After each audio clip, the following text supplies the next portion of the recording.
Hold up. Yeah. Swirl. Oh yeah. Yes.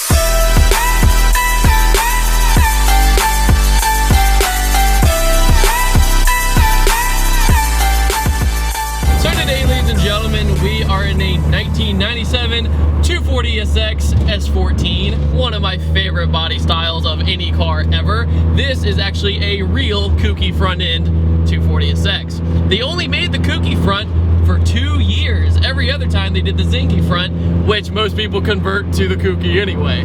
So when I first saw this car the very first time, I almost assumed that it was a conversion, but it's not. Also, this blue color is pretty undeniably awesome with the nice clean taillight setup and everything else.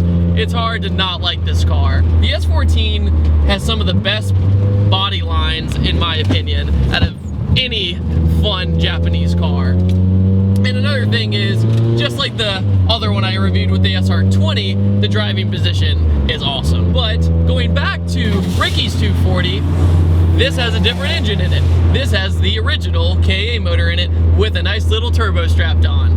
So the main difference you get with the KA is that the KA has a little bit more torque to it. So when you get into it, your power is more instantaneous.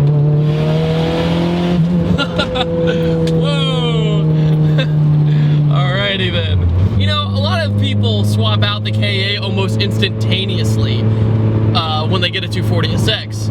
But I'm here to tell you that it might not be the best idea. This is the first time I'm driving a KA turbo, but right off the bat, if you want something around like the 300 horsepower range, it almost might be a waste of money to swap the motor just to get that power number. Because this car pretty easily made 327 wheel horsepower. This is all stock internals with the turbo and a tune by Mr. Matt Shue, kind of a Richmond, Virginia tuning legend around here. He tuned Zach's hatch, he tuned the RSX I drove, he tuned a bunch of cars around here, and all run beautifully. So far when I'm driving this car, it's nice and linear and smooth. There's nothing iffy about it. It's not breaking up, nothing like that.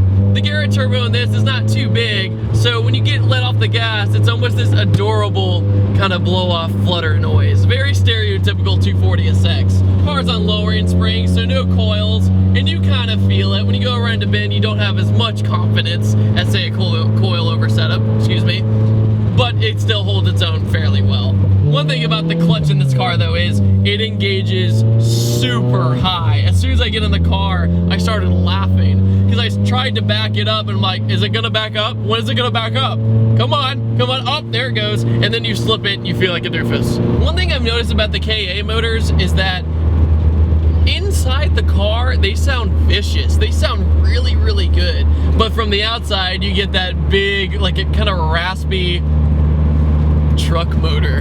Basically, that's what they did. They took a truck motor and put it in a rear-wheel drive sports car, which you think would be kind of a good idea, but it has that kind of raspy tone, like I said. But from inside, it's awesome.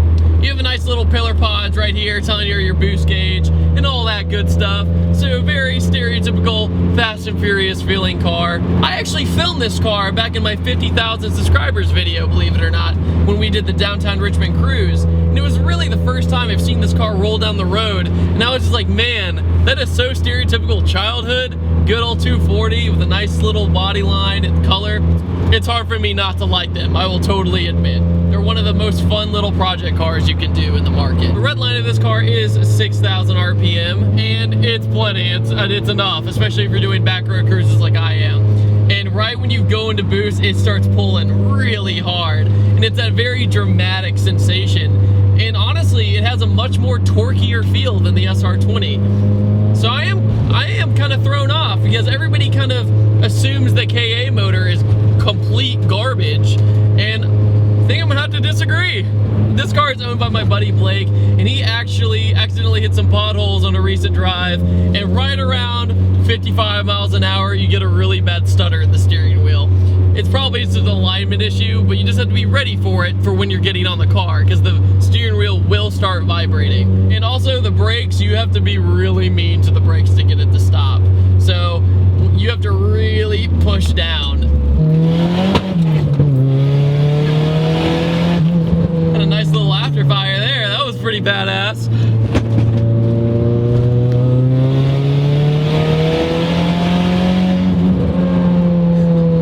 And oh my God, hard on the brakes.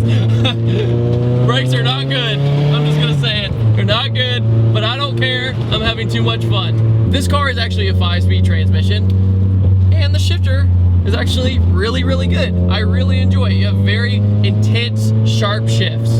So you know you're in gear, and every time you slam into another gear, you just wait for the dramatic pull.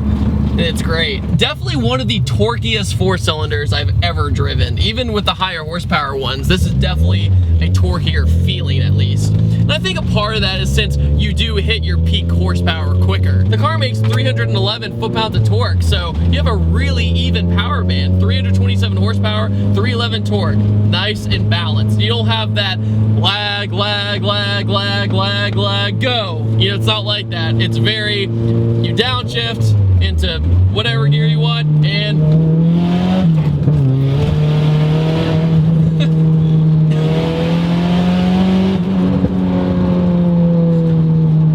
oh man, lag, lag, lag, go! Up, hit the rev limiter. Don't do that, kids.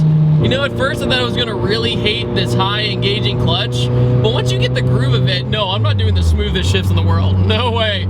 But once you get the groove of it, it's really not that bad. I'm about to say something like that, that's not a good comparison, but I promise it is. A weird comparison to how this clutch is the Black Terminator I reviewed in Myrtle Beach. You had to basically dump it.